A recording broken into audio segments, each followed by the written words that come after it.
I genuinely don't know how to start this without a conventional bit. Hi, Josh. Hi, Brogan. Welcome to How to Otaku. Yeah. This is the episode where we talk about JoJo's Bizarre Adventure Part 3.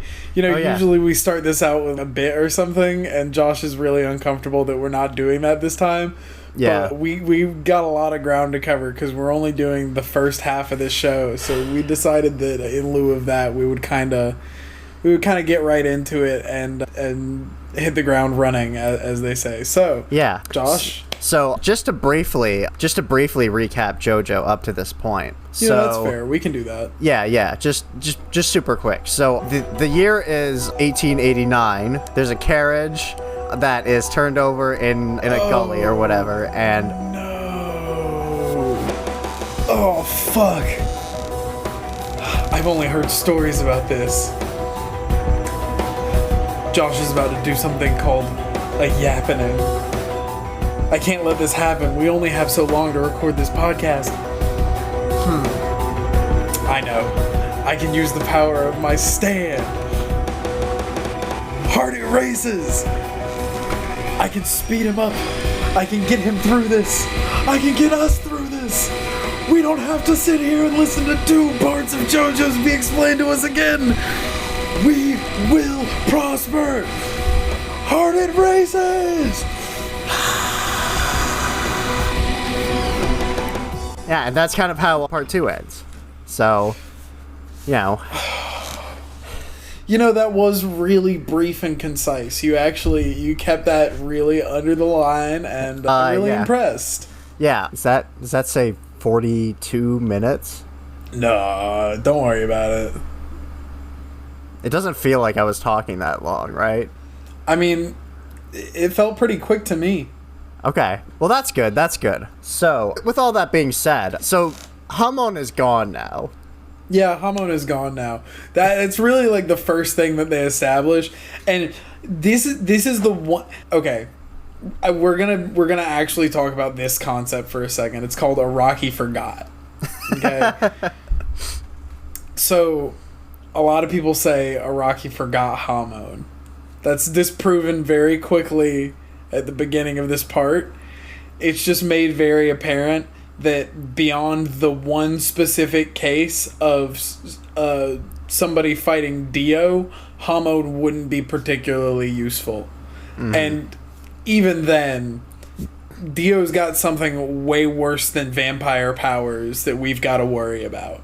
So that's kind of like one major Araki Forgot debunked. Yeah. The one that kind of actually gets on my nerves is stands have ranges. Stands have ranges of effective power. And at the point in time where Jotaro is in a jail cell, we're shown that Star Platinum is very powerful. He can catch a bullet. Right? Like, he tries to shoot himself in the head and he can catch a bullet. Let me stop for a second and explain that the entirety of Part 3 is an exploration in stands. It is a Monster of the Week bullshit unless you care anything about stands. If you think stands are interesting, then Part 3 will be your bread and butter learning about stands. It'll get way crazier way later. This is a good starting ground. But not a whole lot interesting happens outside of stand fight. Yeah, so to kind of explain what a stand is, it's so when if I'm remembering this right, because it's been a few like a week since I've watched the early episodes in this part, but it's so when Dio comes back from the dead and is now has kind of like subsumed JoJo or Jonathan's body, right? Yes. Jonathan's body. So when that happens, it essentially creates within a select number of people these kind of intertwined powers, and I'll stop you here and then let you continue. There is a spoiler event. They explain it later. There is a spoiler event that explains why exactly the Joestar bloodline spontaneously develops stands, and it also explains why other people start developing stands. but that is explained later. For the time being, you are giving an excellent description, and I will let you keep going. I wasn't sure if I missed something, but thank you for telling me that, actually. But anyways, so Dio comes back, and now a select few individuals in this world who are, like, I suppose, strong of will or something, right? Strong of heart, just end up having these powers that are now, like, essentially another spirit that is within them that they can use to have some kind of special ability, right? It is the way that I like to describe it to people, and I don't know if this is like a direct definition that I pulled from anywhere. If somebody recognizes this, feel free to call me for plagiarism or whatever. But the way that I like to describe it is that it is, the reason they call it a stand is that it is your embodiment of your fighting, the embodiment of your fighting spirit standing beside you. Yeah, that's not a bad way to put it. You know, I think of it more like a Persona in the Persona series, and obviously Persona is probably influenced by this. Right, that's because Personas are stands, and you just happen to be touched by Persona first. Yeah, but if you played Persona, it's like that, you know, and like every stand user's stand is very different from one another. So like JoJo's is Star Platinum. Also, they're all named after tarot card plus color. Yes. That's how you remember them, at least for now. I know tarot that card plus color for now. They're running out of tarot cards very quickly, so I assume they'll get to something else later, but there are different archetypes of stands, and you'll see this kind of quickly, but for the most part, the main cast right now has what's known as punching ghosts, and Kakyoin has the most distinct punching ghost because Hierophant Green can do some wacky shit. Yeah, and then they very quickly stop doing that, and he just starts doing Emerald Splash, which, if you've ever played JoJo's Venture for the PS1, that fucking wacky Capcom fighting game, you would know very well that that is literally the only thing a Kakyoin in that game ever does. Fucking Emerald Splash! Emerald Splash! Yeah, I mean, like, I don't know, I remember in one of the later episodes he does, no, it's when he's fighting Death 13. He kind of like turns himself into a little spiral or something so that he can not get cut in half by Death 13 later on. So he does do some stuff, but yeah, his is like one of the more unique of the fighting ones. Right. Chariots, what is it? Silver Chariot? Yeah, Silver Chariot has just a guy with a sword. He has a sword, and when he takes his armor off, he gets faster. And they're fine enough. Like, I'm looking at this from the perspective of being like 15 chapters into part 9 and waiting for more of that to come out before I continue on it. And so I've seen all kinds of I've seen the end of part 8, and if somebody knows what I mean when I say the end of part 8, fucking Silver Chariot is child's play. Yeah. So, but for now, essentially, so they have these spirits with them, I suppose, that are like, that do the fighting for them, you know? JoJo rarely actually punches somebody in this arc, you know? Like, he isn't, like, actually doing the fighting himself. He's mostly just commanding his guy to do it, you know? For the most part, yeah, pretty much. And that kind of has a weird energy about it, because, like, it, you know, it's like, it's a little less visceral when it's, you know, when you're just telling your guy to do it rather than you doing it yourself. Though they get around that. They get around that a little bit with the fact that whenever somebody's stand gets damaged, so does the stand user in an equal way. Right. You know? And they actually play around this in interesting ways, which, like, when you describe it like that, it kind of feels like an episode of Pokemon, but like when you're watching it and Jotaro sends Star Platinum into the water, and it's, oh shit, well now you can't breathe because your stand's underwater, and your fucking stand can't breathe underwater, unlike some stands that can breathe underwater. Yeah. So now you just gotta hold your breath, big dog, and oh wait, fuck, what happened now? You got pulled in, and there's sharks down here, bitch. Yeah. They do a good enough job of raising the stakes on any given fight. They do, and part of that is that, you know, the protagonists of the show, the good guys, have the more boring stands, but then when you get to the villains, they have more interesting ones. that, right, you know, which forces us to play into the old JoJo kind of mind game. I'm gonna think harder than I'm gonna punch, but I'm still gonna punch really fucking hard. yeah, like the first one is just kind of the first real stand that they fight against is like big bug, you know, like big bug move fast, you know, like And that's how they start with. it does move fast. It's a big fucking bug and it moves fast and it crashes the airplane. Yeah, but then like later on you're getting like, you know, you're literally one of them is just the sun, you know, and it's like it's a big ball of energy that you can't defeat straightforward. By the way, yeah, I have to point this out because I pointed it out in JoJo's Part 2. Mm-hmm. This is the second of Joseph Joestar's plane crashes. Yes, it is. They allude to more that have happened in the interim, but 3, right? He crashes. He says he's crashed 3 times, right? Sorry, yeah, this is the 3rd time he's crashed an airplane. Sorry, that's my bad. This is the 3rd time. He crashed a plane 2 times in Part 2. He's and then he crashes a plane a 3rd time in Part 3. He's literally Harrison Ford. Well, guess what happens? You're never going to believe it. Mr. President, a 4th plane is going to crash. You remember? When they're flying the little dingy plane with the baby in it? Yeah. That's right. Yeah. It's a bit of a running bit there. Never get on an airplane with Joseph Joestar.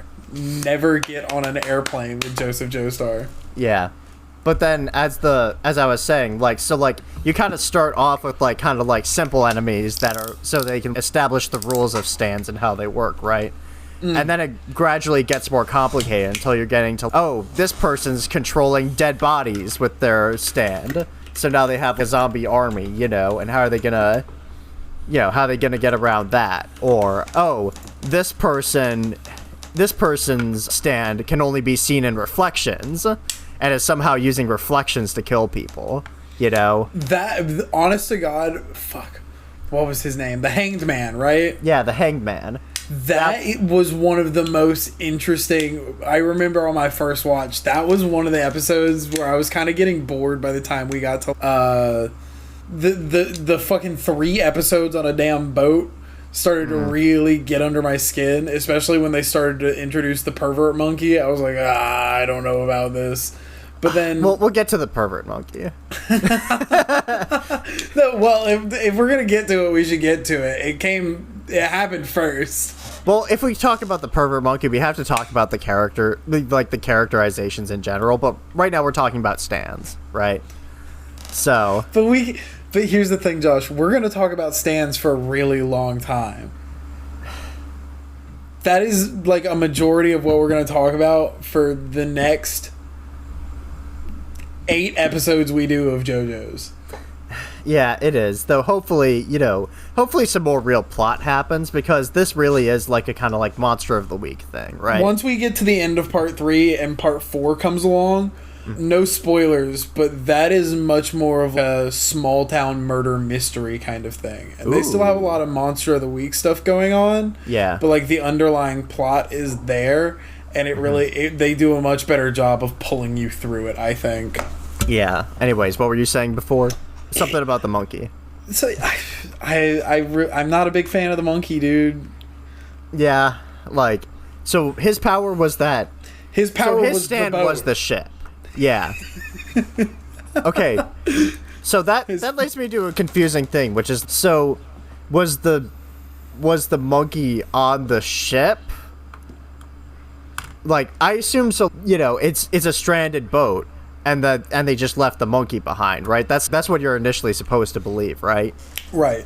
And then you learn that the whole boat was the monkey's stand. So what was the monkey doing out there? Because I don't think he's one of Dio's assassins, because that's the other thing, is that all these people that they're fighting are Dio's assassins. Yeah. Okay, so they have already explained that. I didn't want to spoil anything if that hasn't been explicitly stated already. But yeah, the monkey's after him. The monkey's in on it. Oh, okay. The monkey is one of the assassins. Oh, he's wow. Okay. Okay, I don't remember them saying that, but yeah. Yeah, we'll there's gonna be more animals later. Yeah, but yeah, I'm not down with the pervert monkey. Not down with the pervert monkey. I'm not, and fucking, it's a big ass boat. That's a lame stand. Yeah, I mean, like, lame stand. I mean, bro kind of gets the advantage for stealthiness, I guess, because it's get them to let their guard down on this boat and then sink them in and crush them. Right. I mean, like, stealthiness is a weird word when you're talking about a whole fucking military cruiser. But when it comes to stand battles, I guess, you never expect the boat you're on the element of surprise. The stand. Yeah. And I think that sets up pretty early on that what a stand actually is very flexible in the world. It is very flexible. It is... like, stand is such a malleable term. Yeah. I suppose they do it even earlier on because Joseph Joestar's stand Hermit Purple is probably the weirdest one of them all. He literally, it doesn't even have a true, like, humanoid form or anything like that. It's literally just a vine that comes up from under the sleeves of his arms. And we haven't even really talked about it, but the whole impetus of them going on this trip to find Dio again is that Holly is developing a stand, but she is not strong-willed enough to control it, and so she is fallen seriously, deeply ill. And Holly is Joseph's daughter and Jotaro's mother.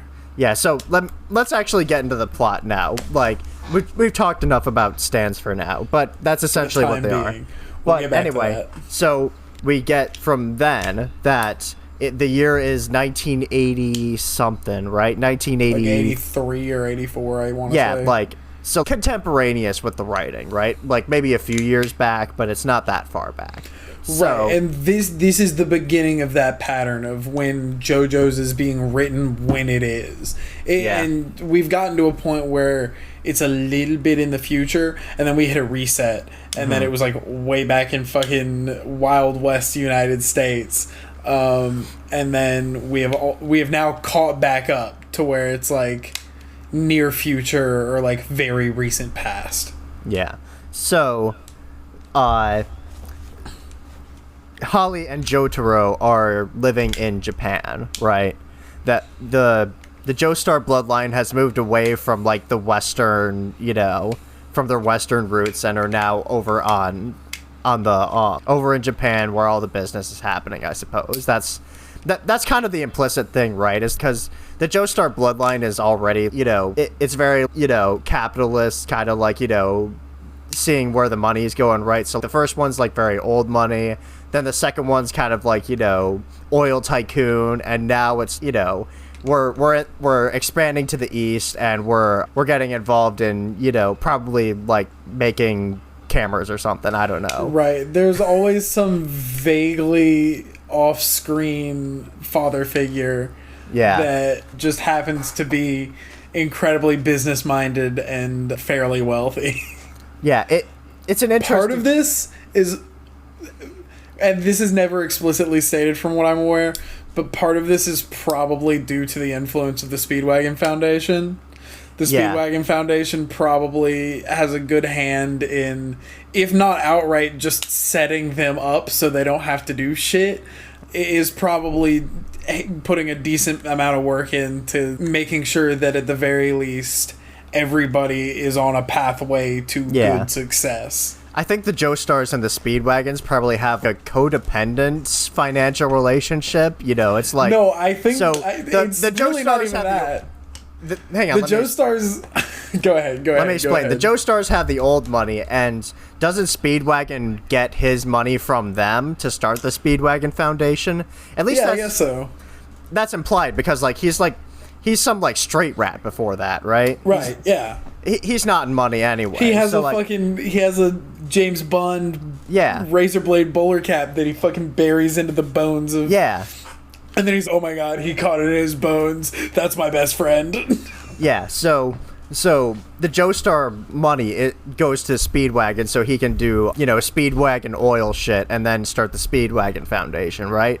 And then the Speedwagon Foundation is now Josh, be very careful when you say Speedwagon Foundation. You almost said Speed. Huh? Josh, I can't say it. I don't know what I almost said. I'm gonna DM it to you on Discord. I might have to bleep something out, I guess. Oh.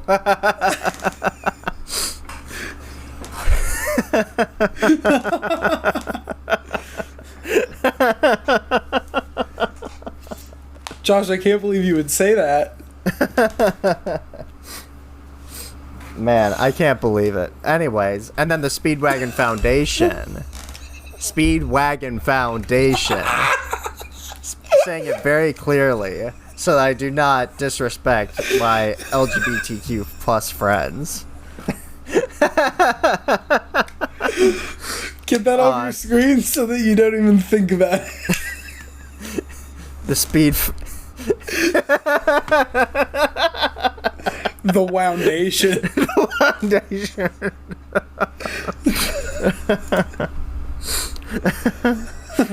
This is what podcasting is all about. Oh my god, 2 white guys saying slurs. Okay,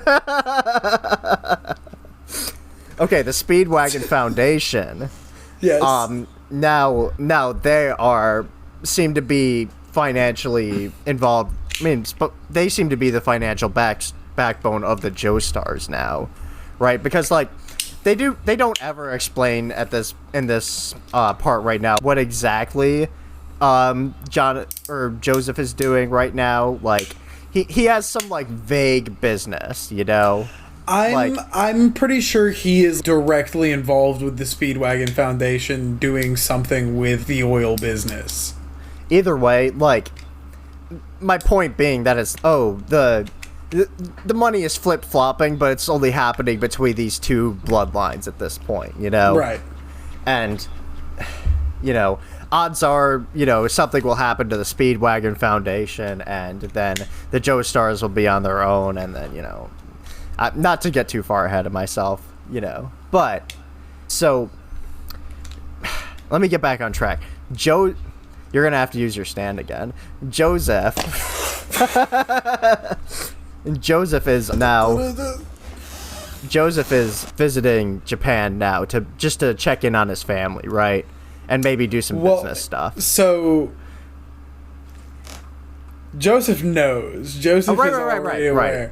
Joseph is coming to Japan because he's heard that his grandson is A, in jail, and B, has an evil demon. Yeah. And his grandfather is on top of this shit already. Mm-hmm. Because Dio's back, stands are a thing. I've got this dude, Muhammad Avdol, right here. Yeah. He's gonna beat your ass and then tell you all about it. Now get your butt out this jail cell. Which, this was the thing that I was gonna talk about that pissed me off. While he's in the jail cell, his stand is going out and getting him shit. And bringing him, soda and, a radio and, fucking 50-pound weights. Because this guy's 16 years old and he's fucking built the biggest beefcake you've ever seen in your goddamn life. Mm-hmm. 16 years old, by the way. No sexual comments about Jotaro Kujo. So the reason this pisses me off is because they established that stands have ranges. They have effective ranges. Yeah. And while they established that Star Platinum is incredibly strong, even at this early undeveloped level, he can catch a bullet from here, from less than an inch away from your head. That doesn't mean that he can fucking fly 7 blocks down to the closest convenience store and steal a radio and fly it all that. I don't know. That's never made sense to me. It doesn't just in the scale of what we see stands do. A close range stand is very close range. If you send it further out than 30 feet, it can't do shit. That borders on nitpicking, and to a certain extent... No, you're so right. It definitely is. Hang on. And to a certain extent, the show kind of invites it by having such by trying to kind of implement these harder rules into the systems, right? That it's like, oh, this person's at this level, and they have this range or whatever, and it kind of invites that, right? But I mean, for the convenience of the story and for such a small plot point, I don't think it matters all that much. Especially when you're trying to establish this character that has some altruism, that still has a little bit of that Joestar altruism, right? That's, if I have a demon inside me, I'm staying in bars where I'm not going to hurt anyone, right? Right, but he calls his mom a bitch multiple times in the first 2 episodes. Yeah, and she's like, okay. We'll get to that. But then he's also snot-nosed little brat. Yeah, and he's like stealing shit to put in his jail cell so that he can be comfortable, right? And so it's this guy's a shithead, and like a different kind of shithead from who Joseph was, Joseph was just kind of a trickster, little street rat kind of scoundrel. Yeah. And Jotaro is a fucking delinquent. Yeah, he has a bit more of an edge to him, right? He's, shut the fuck up, There is a term for this in Japanese culture. I don't know what the word is, but young men who go to school with their jackets open and their hair done up, and they're like breaking school dress code, and they like barely go to school, and they're like kind of in gangs but not really, and some of them end up in the Yakuza. This is like a concept, like a thing in Japanese culture, and as far as I'm aware, the closest thing that in America we have to that phrase is delinquent, but he is like a delinquent stereotype. I am trying to find the word. Is it Yankee? No? That may be it. Consists of young men and women who dye their hair blonde or orange, wear trashy clothes, smoke, drink before they're out of high school. They're famous for being loud, rude, and refusing to take part in strict manners of Japanese society. Yeah, so in addition to the specific aesthetic, Yankee can be a general term to refer to the delinquent groups in Japan. For example, Sukeban, Gairu, Bosozoku, and Teamer can be considered Yankee. These look like the guys from Bleach. Well, that's the thing. Yeah, they all are, right? If you ever see like a protagonist in an anime that's like in a Japanese school outfit, and their jacket isn't buttoned, and they aren't like completely put together, and if their jacket is open, if they have a different hairstyle, that is a sign that they are a Yankee, a delinquent. Yeah, and there's an interesting moment like later in the season where you see a photograph of Jotaro and his mother, and he's more like buttoned up and straight, like standing up straight and tall. And it kind of leads me to believe that this delinquency that's in him is a bit more of a recent development, right? That there's something I don't else know how much on. they touch on it. I don't think they really get into it much because they very quickly are like, okay, we gotta go fuck up Dio. But I think that is a direct development of his father not being there. Yeah. And I'm not recent enough on my fucking JoJo's lore videos or like deep panel scrapes to figure out where Jotaro's dad was and why he, stopped being a sweet little boy. Yeah. Either way, like, the implication is that, it's a single-parent household and, but it's also like a single-parent household where it doesn't result in him having to take on any more responsibility, right? Because he's already in all this money. Up. Yeah, so it's just, he has the ability to, to tell his mom to fuck off, and, and like she can just kind of, like, whatever, because, that's kids. Okay, darling, I love you. Yep. Oh my god, the Holly is so sweet. She's so sweet, but like she doesn't deserve Jotaro. I wonder how much of that sweetness is, is like an actually like it is that them actually like trying to write like an interesting character, or if it's just, oh, we need a nice mom who needs to be in peril, It's a survival mechanism. But anyway, so Jotaro's in prison for what he thinks is a demon, but it's actually his stand. So when Joseph and Avdol get there and, and start having their little scuffle, and start outlining essentially what the stand is, it starts to become a little more clear what the stakes of the things are, which is, Dio's back. We got to go to figure out where he is. They eventually figure out he's in Cairo. Yep, he's in Egypt. Yeah, so now they have to get from Japan to Egypt, and that sets them on, they try to get there one way, and then they get beset by one of Dio's assassins. Cat. We got a cat. Now, the cat is a perfect sign that I should, in fact, do this. I'm going to go ahead and spoil this. 3 parts from now, you're going to learn that during the middle of all this, while Dio is in Egypt,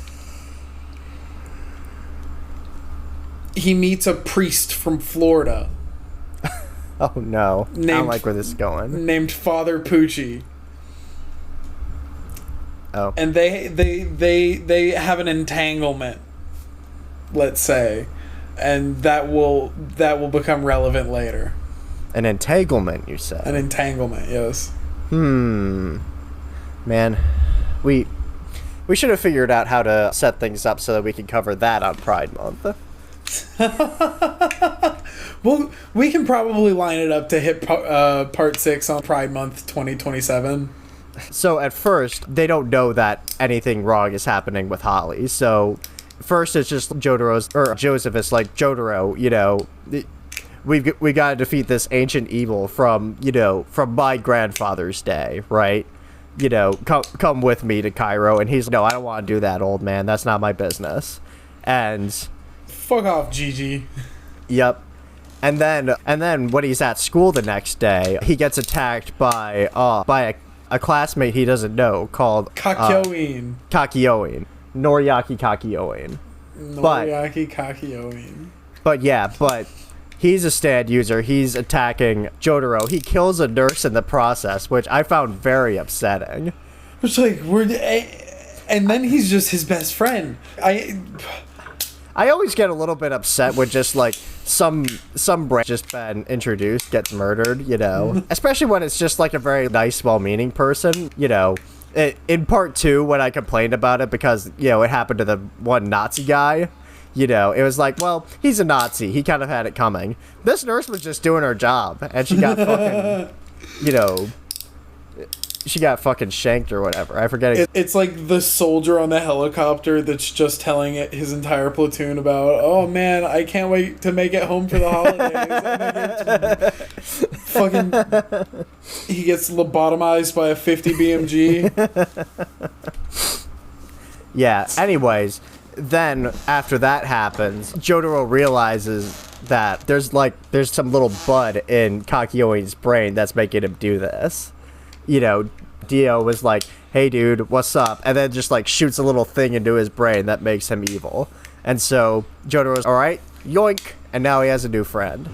Which is never really explained whether that is a vampire power or a stand power, but I think that's a vampire power. At this point, all of that shit is so far intertwined and not really terribly explained that it's whatever, man, And some more shit Dio can do. Whatever. And in a weird way, despite the fact that logically it should be the more ludicrous the stuff becomes, the smaller the stakes are, I never really feel like that's the case, It's not like I feel any less invested in the show because it's, oh, well, they can just literally do anything, It's more, I'm just watching to see what they're going to do more than anything else. I don't even necessarily get that so much because it's just, it more feels like at any given moment, there is so much that the enemy can do that the protagonist just has no fucking answer for.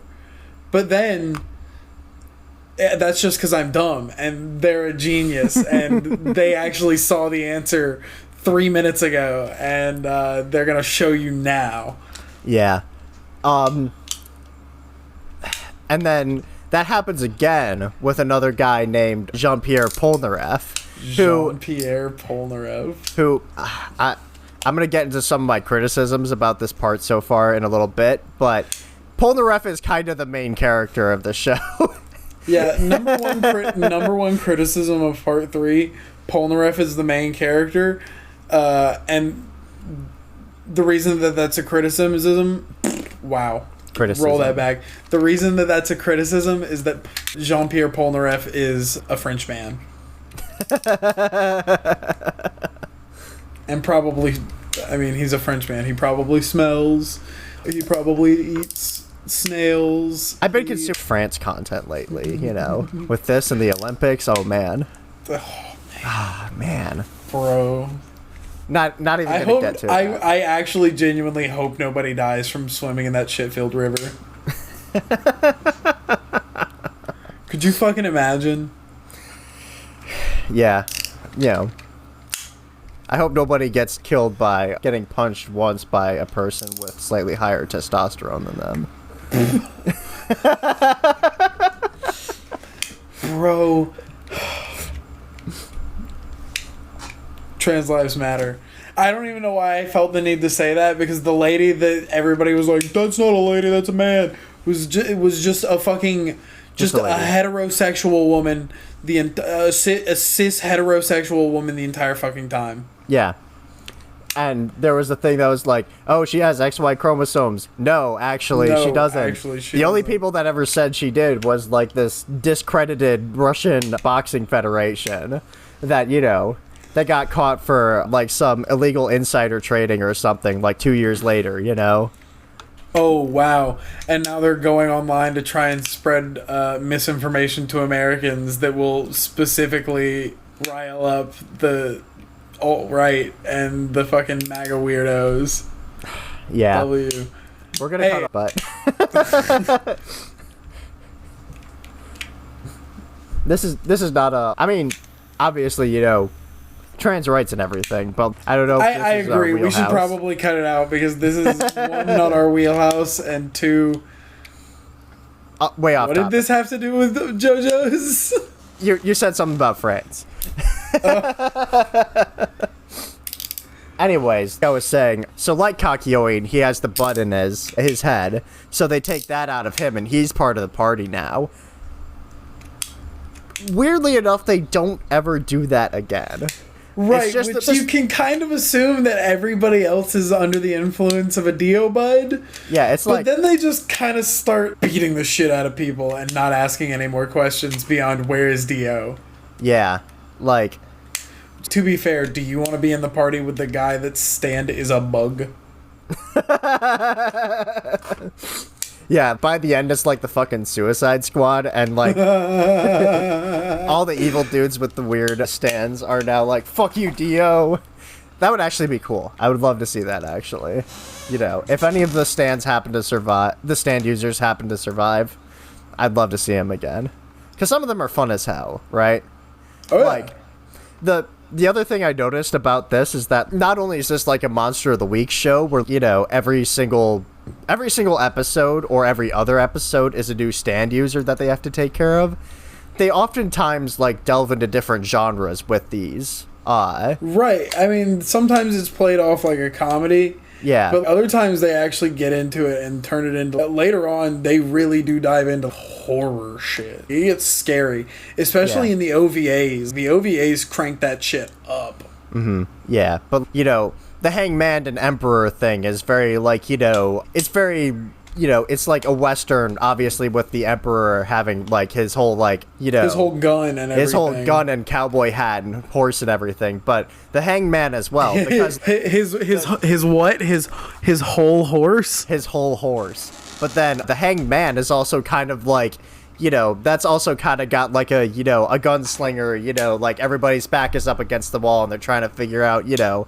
how to get this guy from over here, you know? If you've ever seen one of those old westerns where they're trying to pick somebody off from a distance, you know? It's kind of one of those scenes, you know? But played out through 2 whole episodes, you know? And honest to God, those are some of the strongest episodes of the part.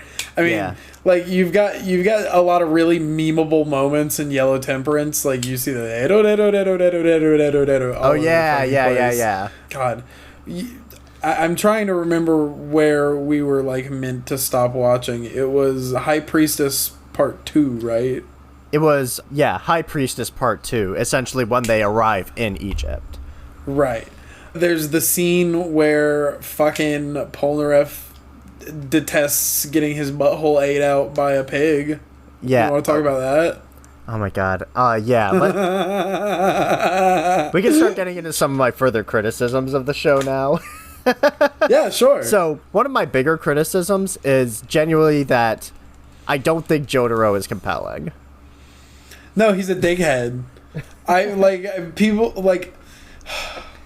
People love Part 3, and I don't hate Part 3, but in comparison to basically everything that's come out after it... Mm-hmm. Yeah. I love Part 2. I love Part 4. Part 3's alright. Yeah, so I think this might be a case of, this guy is telling a more long-form story for the first time in this arc, right? The Phantom Blood was pretty short, Battle Tendency is pretty short, but this is the first one that's, 100 chapters or one, so, like, you can give him a bit of, you could just be like, okay, that's probably, it's probably a bit of struggle for him to just be like, okay, how do I tell a compelling narrative across so many different issues? And then there's definitely that. I think Part 3 might be when he moved. It might have been when he decided to move from weekly to monthly. Don't quote me on that. We should look that up first. It was originally serialized in Weekly Shonen Jump from 87 to 2004 and was transferred to the monthly seinen manga Ultra Jump in 2005. So actually that was quite later, I think.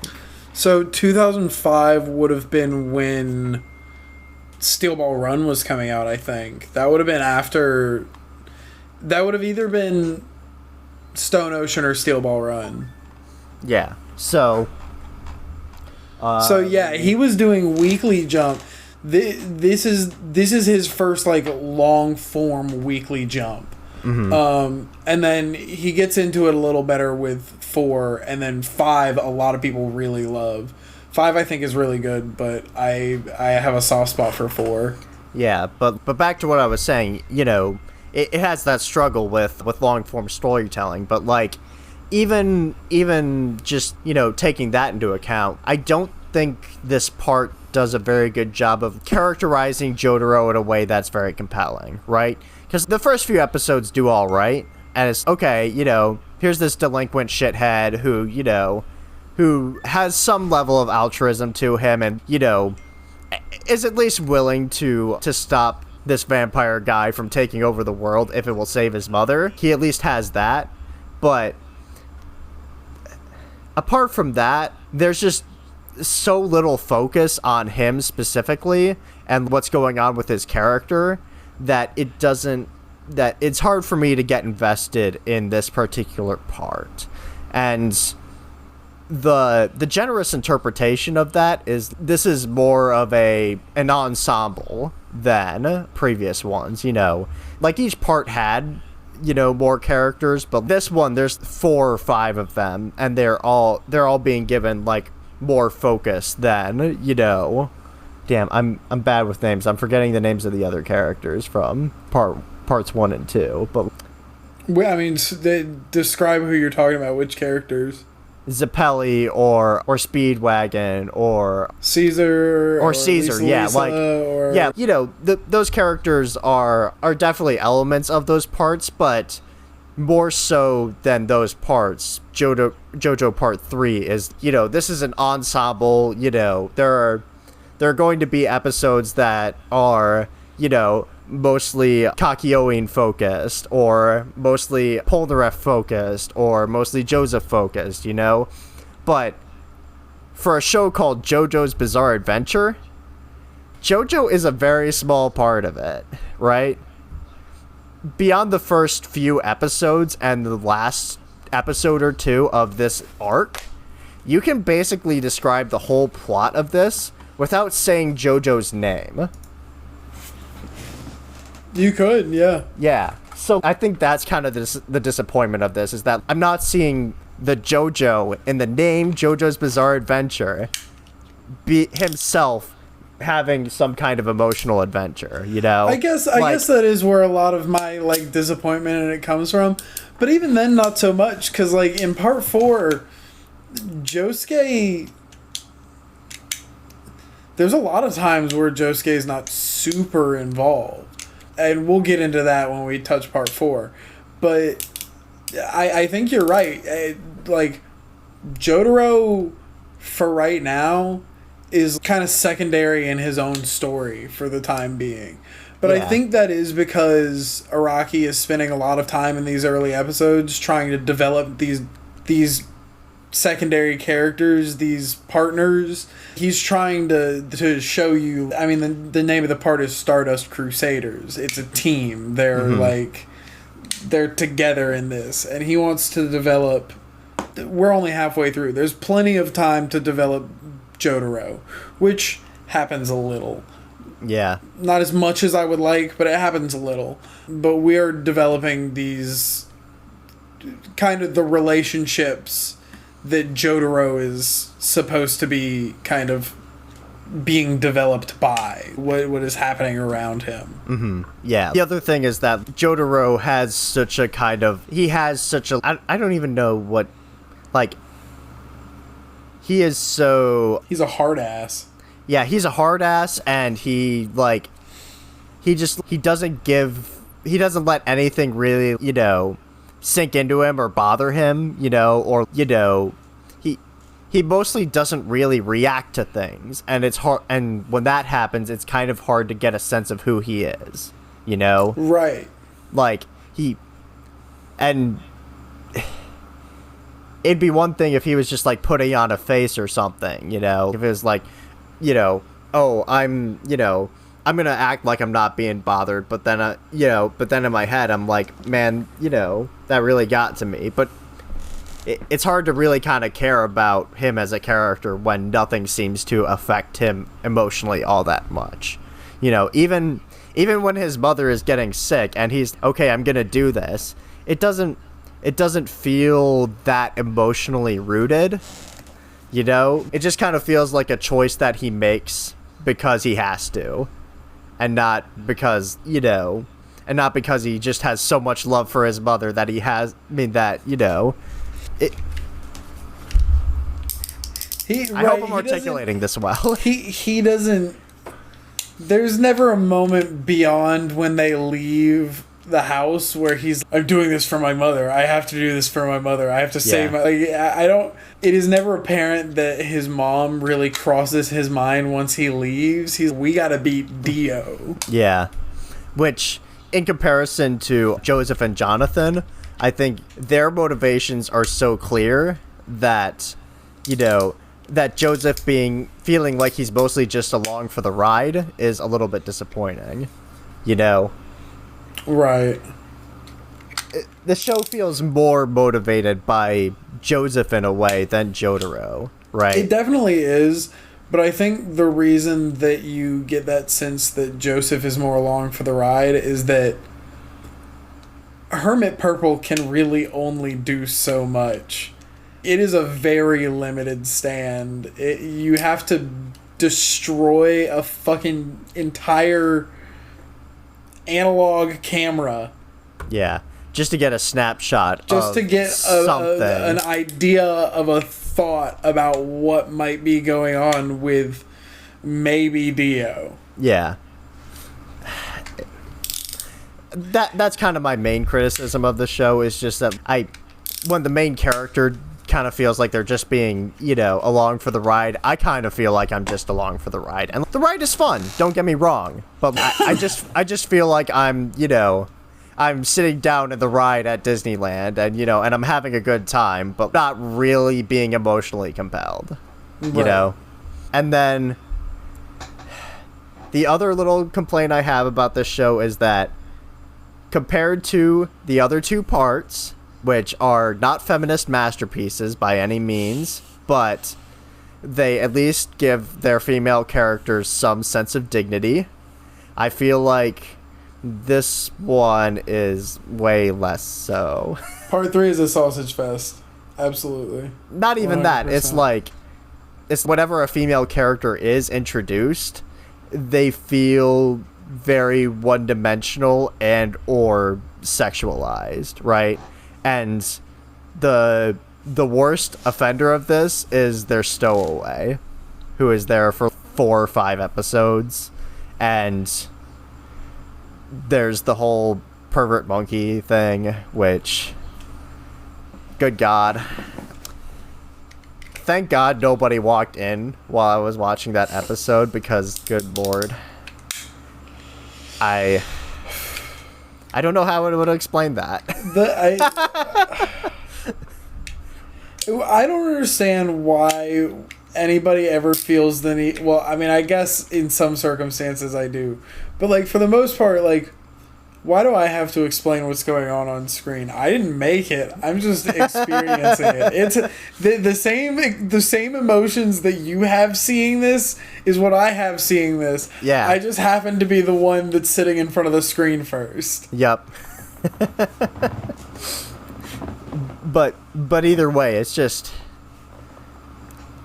I don't even know how to express my frustration and disappointment at the fact that they show the bare ass of a child in this show.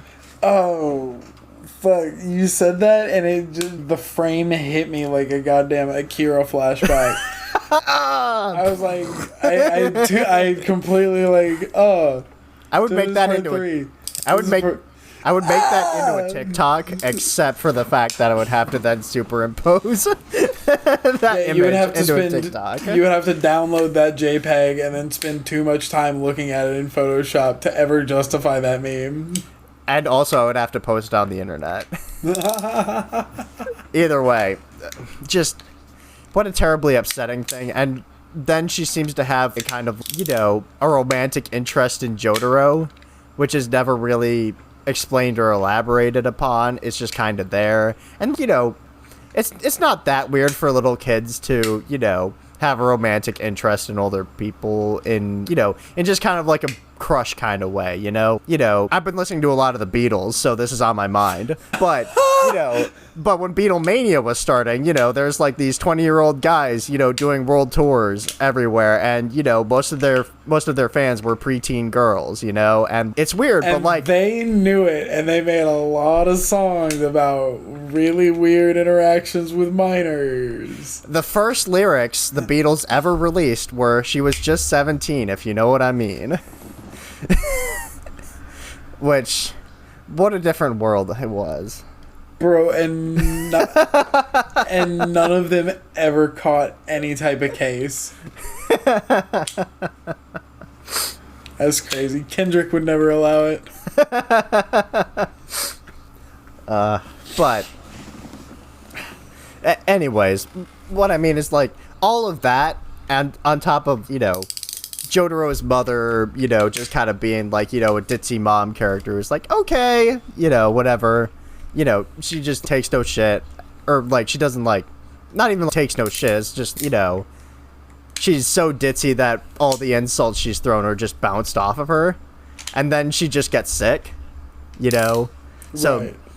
Not a great character. And then there's that one arc where it's, Polnareff's hitting on this woman, and she turns out to be the stand user. And there's also child bride things going on there, right? If I remember correctly, she's 16 or something like that. I'm pretty sure right. Polnareff is also, I mean, because Jotaro is like 16, 17. I'm pretty sure Polnareff is also a child. That might be okay, but either way, they're like, their age doesn't come up very often, and they look like just adults. They just look like adults. They definitely do. It's the exact opposite of, oh no, I know she looks like a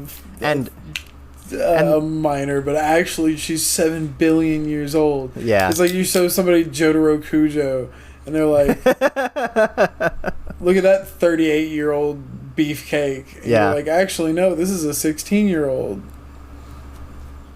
Yeah, and like maybe Polnareff is 16, but also like there's nothing in the text to really explain that, right? Because Avdol and Joseph are full-grown ass adults, right? Right. So this is already a mixed age group anyways, and Right. Polnareff is an assassin. I don't imagine there are many minors out there, getting into that line of business. So, Well, make of that what I you mean, will. no, but Kakyoin was. No, Kakyoin got the worm, and then... Right, he got the worm because Dio wanted to make him an assassin. Oh, okay, I see what you Gave mean. him a stand. I see what you mean. So, maybe... But nevertheless, there's no reason to assume that he's 16. And listen, spoiler, he makes a fucking bird and a dog a stand users also, too. And you've already seen the fucking pervert monkey that he turned into a stand user assassin. But we're getting away from my point, which is that there's no textual evidence in the show so far you are that Polnareff is a minor as well. So it just has a weird energy that I don't like. Let's see. And then there's also their credit, they kind of lampshade it with they're trying to convince her that she's being manipulated, but like Whole Horse has a child bride or like a child lover, right? Oh no. Josh, I have horrible news. What's his age in the show? Here's the thing. I already prefaced this by saying I knew he was a horrible person because he's French. Yeah. In part 3, he's 24.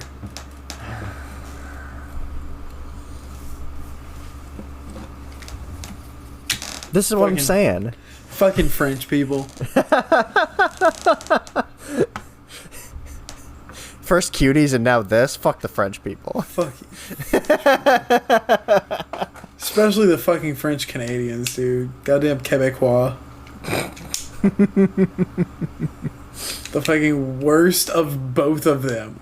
Like, how is that possible? How are you the worst Canadians and the worst French people? Overall, I'm positive on this part, but I'm not super engaged with it, right? It's, it definitely has that, if I were super invested in parts 1 and 2 and this were coming on television, I would still be sticking with it week to week, but I am hoping that the next arc really kind of like scoops things up and is, okay, here's the interesting stuff that all of this has been leading up to. I don't want to spoil anything, but yes. So, like, the second half of this season gets a lot more interesting. Especially, like, the last 10 episodes, that's where the good in part 3 is. Okay. And, I'm glad to be hearing somebody else say this to me, because every time I bring this up, all I hear is part 3 Glazers.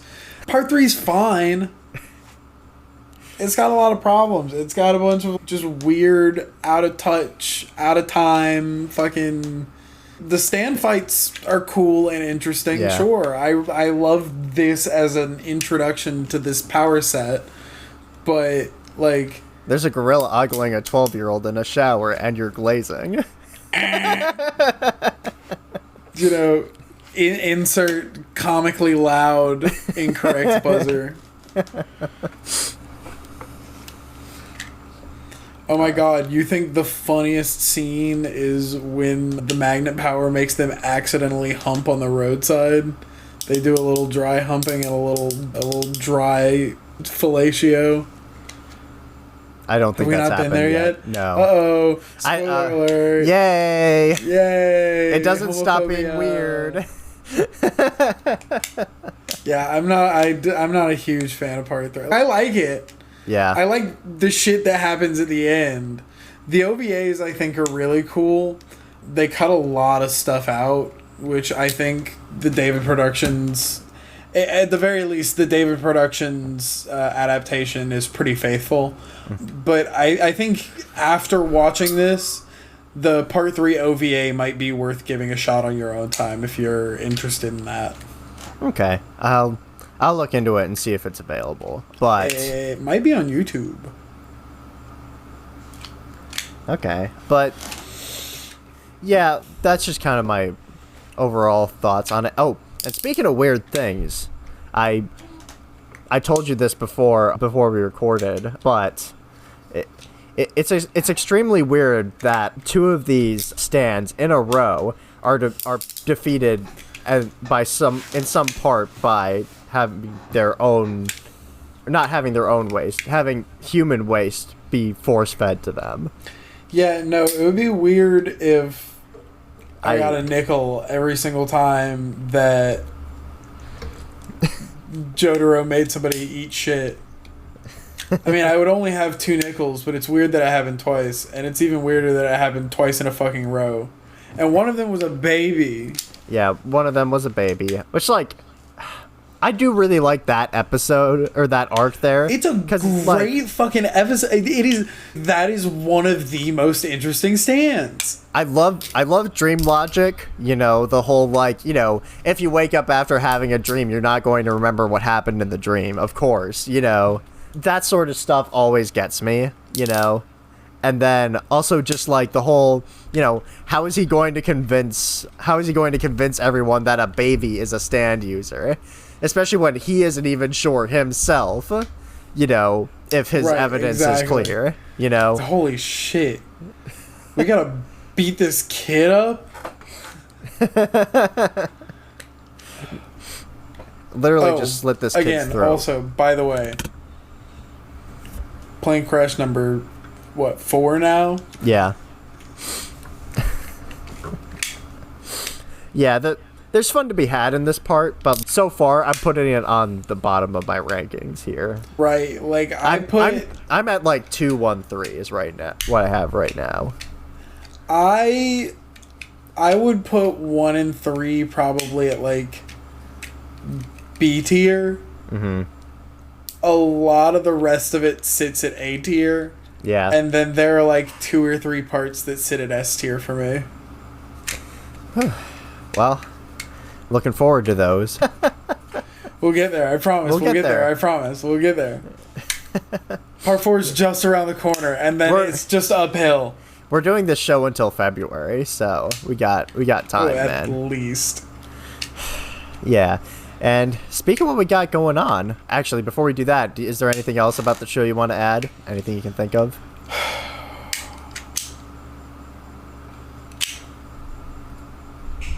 Not really, man. I'm trying to think of anything, but like part 3 is just such a clusterfuck for me because it is so formulaically Monster of the Week that it's just like I can't remember what happens when.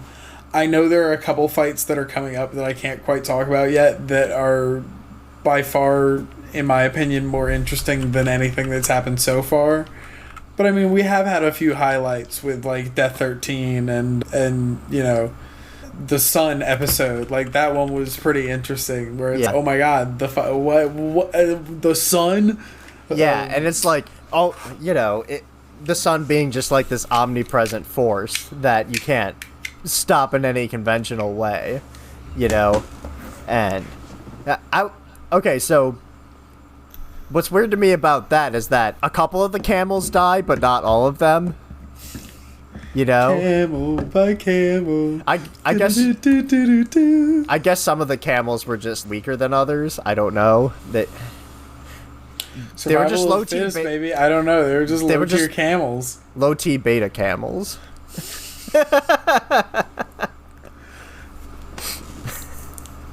Yeah, these are the fucking Sigma camels, dude. That's crazy. Yeah. But anyway. I don't know. Yeah, I mean, just this is a really solid introduction to the concept of stands, and it just gets better from here. I mean, beyond the stand battles, most of the rest of this part is kind of like give or take. Yeah. There are some interesting parts. Like I think it's really cool that like among them, they can speak basically every fucking language on the planet. Oh yeah, yeah. They make a point of it that every place they go, somebody in the party is able to speak with somebody, which is I think is pretty neat. And it makes me wish for a dub that was in every respective language. Oh yeah, and the dub on this one is hilarious. Yeah, the dub is pretty funny because old Joseph. Well, the sub is even funnier because old Joseph goes fucking crazy. He passed away recently, by the way. Fucking that's sad. Big respect. But Jotaro, no, you know. Oh shit! Holy shit! Ah, man. Oh my god! Yeah, no. I feel like I complained a lot, but it's still funny and fun, you know? Right. Like, I have a lot more nitpicks with this part just because, like, overall, I'm like, this is one of my less favorite parts. Mm-hmm. It's still JoJo. It's still fucking... the worst JoJo is still better than fucking Boruto. Yeah, like, are you kidding me? Yeah, it's still 40 chess mind games, whereas, we're going to be over here trying to basically remote control somebody else's stand so that in the brain it's gonna kill this guy, but those guys are over there and he's just, making the one guy do lackey shit for fun, You know what I'm talking about, right? Never mind. I'm not gonna say it. What, did I say something out of turn or something? No, I just said lackey. You described something from later. Oh, I was talking about Yellow Temperance, right? Yeah. The little shithead who is just making Jotaro, be a bridge over a little stream or whatever. Right. And then Jotaro's, everything you do to me, I'm gonna send back to you tenfold once my dad gets your shit ass out of him. Yeah. Then he beats the absolute shit out of him. And, here's the thing about this part is, like, pretty much every episode can be summed up by, like, enemy gets the upper hand and sneaks a surprise attack on the party. Party figures out how stand works. Jotaro beats the ever-loving shit out of them.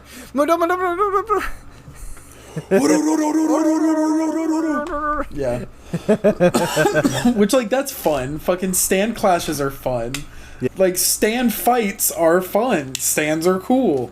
And that's where a lot of the positive from this part comes from. Yeah. But yes, under all that, we are being critical because this is like my third time watching this. Yeah. And I have a wider perspective on JoJo as a whole. So, like, I'm doing this is my platform. So I'm doing my fucking suck it part 3 Glazers. I'm doing my little, like, rebellious shit. And that's right. We're gonna release merch sometime, and it's just going to be our it's gonna say JoJo part tier list. Yeah.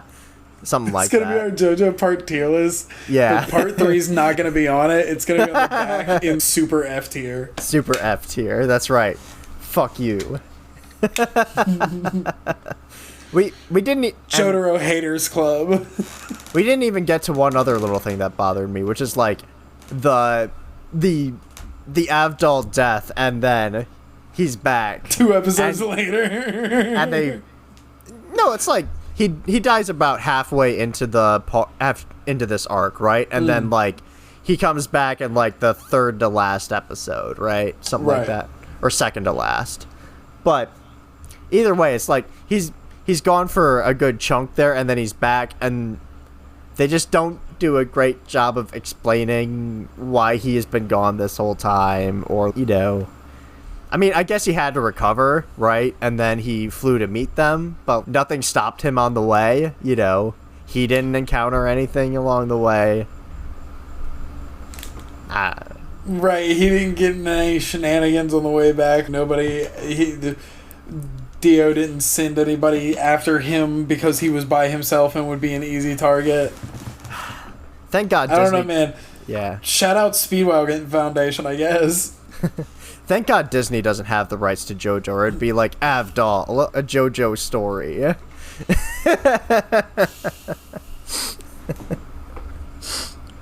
Oh my god, dude. That's my dated Star Wars joke for the. Could you imagine? Well, here's the thing. There are a couple things like that where it's like, George Joestar, like that light novel, which is a fairly interesting read. There's another light novel that I believe is getting a manga adaptation, like drawn by Araki, if not like directed and produced by Araki. I'm not entirely positive, but it's like a spin-off for part 5 based on a character from that arc that kind of disappears about halfway through. We'll get there. Hang on. Are you talking about... There's a Netflix spin-off about... No, that's from part... that's a Netflix spin-off of part 4. Oh. That is... Thus Spoke Rohan Kishibe. Oh, okay, yeah. I knew that there was one spin-off on Netflix, and I was just like... Anyways... We'll cover that eventually as well. We'll get there. I love that shit too. I give this part so far, it's 6, low 7, which is nice for me. You know, it flows easy. It's not too bad. Just, you know, be careful who's in the room with you when you watch the strength episode. Right. Honest to God, skip the strength episode. Yeah, skip it, actually. Just skip it. Fuck it. Bad here's too long didn't read. Pervert monkey with a boat for a stand. They beat him up. Yeah, that's all you need to know, man. That's all you need to know. You don't need to know anything else about anything. Nothing important happens in that episode. Nothing important happens, and everything stand happens as a boat. Is bad. They beat him up. Anyways, I'm looking forward to the next arc here. They're finally in Egypt, so they are in Egypt. Hopefully, and we are. They are in Egypt, and we are halfway through. Hopefully there's some scene where they're, you know, pillaging a pyramid or something. There are a lot more interesting things to come in the second half of this, is all I will say. Excellent. Anyways, if you want to catch that when that happens, we're going to be continuing JoJo's Bizarre Adventure, Stardust Crusaders, on September 2nd. So that's when you can hear that episode. And August 19th, we're going to be doing Summer Wars, maybe with a guest. We're trying to work that out, seeing if schedules align, you know. But George Clooney, guest star. He's surprisingly into this Mamoru Hosoda. He's just such a big fan. He might be. Yeah. And then September 16th, we're gearing up for Spooktober. We're doing Serial Experiments Lane. If there are any Part 3 Glazers out there, feel free to come after me in the comments. I don't care. I will respond to you as much as humanly possible, because I think it's funny to see Part 3 Glazers get mad. But yeah, tell me all the reasons I'm wrong and stupid, and why this is the best part to walk the earth. Yep, you can tell us all about that in the comments section, either on Spotify or YouTube. Or if you want to, you know, if you want to tell us that on social media, How to Otaku Pod on everything, or at howtootakupod@gmail.com. Yeah. Just send us your thoughts. We're everywhere. Speak. Yeah, we're like Apes stronger together. We're like Yellow Temperance. We can be wherever we want, whenever we want, you know? True. All right. We'll see you guys on September 2nd for more JoJo's, or August 19th for Summer Wars. Peace. See you, Space Cowboy.